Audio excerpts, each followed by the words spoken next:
Hello and welcome to another V's Cards video. My name is Veronika Čuić. I'm an independent Stampin' Up demonstrator in Australia. And in this video I'll show you how to craft a double pop-up surprise card. I was inspired by Christina Bagany and I'll put her link in the description below. In this video I'll also show you an example of crafting the similar card with the same bunny bundle without the mechanism, so something simplified and fun and Eastery. Okay, without further ado, let's get started. Here's a quick look at what you'll need to craft the card. First up, a basic white card base and 2 designer series paper inserts at the same measurements, one for the card front and one for the insert. You're going to have some squares, one smaller square and one slightly larger square, and it's just 2 measurements you need to worry about. You'll also need some cardstock for stamping the images, as well as another basic white piece for the mechanism. Here is the cute and versatile Easter Bunny stamp set. It also coordinates with the punch, and I'll be using that a little bit later. For the purpose of keeping this video short, I have pre-stamped, coloured and cut these bunnies out, which I'll be using for my card. Okay, let's put some of these pieces together. First up, we'll add the front cover and the insert. It's basically the same paper or pattern paper that I'm using. And at this point, if you don't want the mechanism, you can just add another white card in the middle. I'm now sticking the inside squares on the frame. 2 will have the bunny and 1 will have a blank space for sentiment. You might notice that the sentiment won't fit in the square. You'll have to turn it diagonally and it'll fit perfectly, which suits the mechanism theme on the inside. I'm colouring in using Highland Heather. First of all, I'm using the light for the front part of the butterfly and then the darker one for the back. And that's same with the Balmy Blue.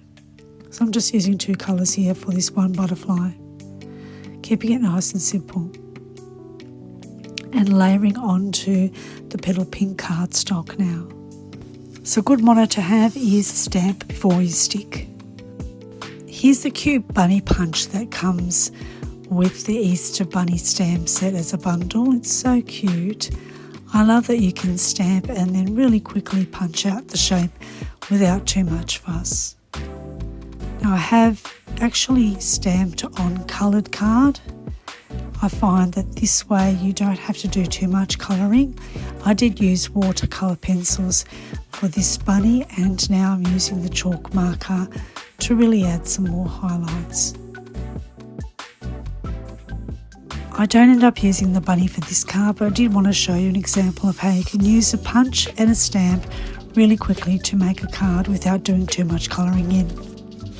I'm trying to keep the card front fairly flat, but I will use stamping dimensionals, but I'll use the mini version because they're slightly thinner in thickness than the normal one. And I'm using my Take Your Pick tool to remove the dimensionals off the sheet, and then I'll take the backing off as well using the same tool. Card front is just about done. It's time to do the inside. I'm going to show you 2 ways of measuring, scoring the mechanism. First up, I'm going to use my Stampin' Trimmer. Be sure to move your darker trimming blade right away so that you don't get confused, and use a light one to score the lines as shown. Now I'm going to eyeball my cross from one point to another. I'm going to do a diagonal score and then turn it around to do the same. Alright, now I'm going to use my scoreboard to do this. I'm going to measure up and score using the tool that comes with the scoreboard. Then, to be super sure, I can use a pencil and a ruler to mark the cross so I know exactly where to score. Using a marker, I've marked 3 points of my scoreboard to make 4 quarters. I'm going to use one of those lines so that I can join it up with the cross line that I've marked in pencil to give me a straight score line. And I'm doing that twice to make the cross. Here's an image of where all the score lines should be. Now it's time to burnish all the score lines to keep it nice and crisp. You want to do this especially for a mechanism. You have an opportunity to slightly adjust any crease lines if they're a little bit out of whack now using your bone folder.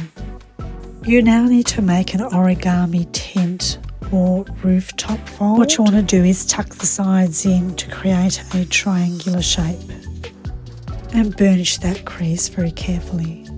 The idea is to centre the mechanism inside the card.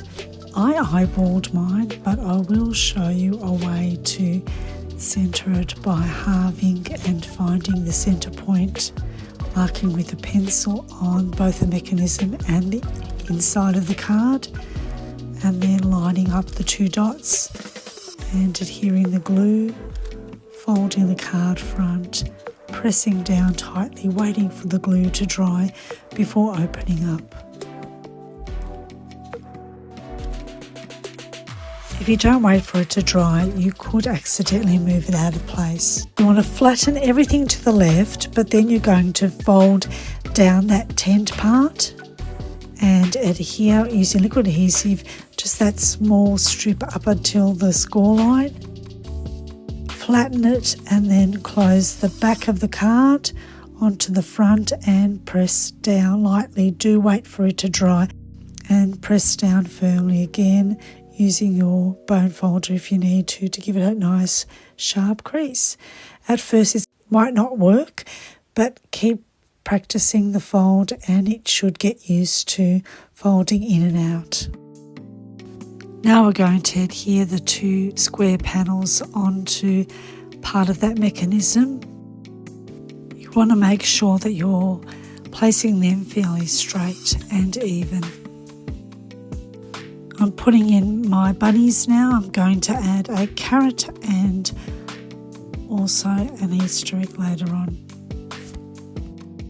I'm going to cut two slits in the rabbit's arm. I'll be cutting right in that black ink part of the image so that it doesn't look like it's a rough cut, and then slit the carrot in between the two arms. I may have implied earlier that this card is quite chunky as it is with the mechanism, so I'm not going to pop up the rabbits with dimensionals, but rather use liquid adhesive and lie that nice and flat into the square panel. Christina's version of the inside part where it covers the mechanism is quite different to mine. I wanted to simplify it with a basic square and a border in the square.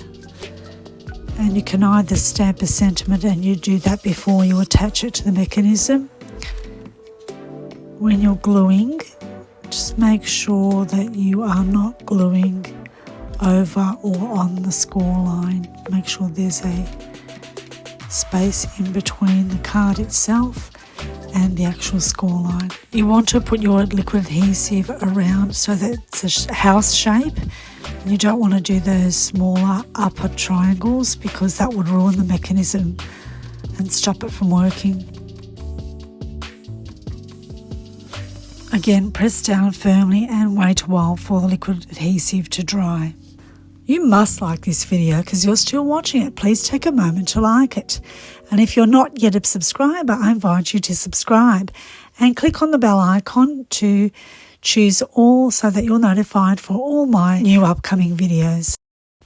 I'm stamping up an egg and I'm going to use some basic rules for colouring. That is trying to colour in the colours which are complementary to each other, and then we'll add that to the rabbit to finish off the inside.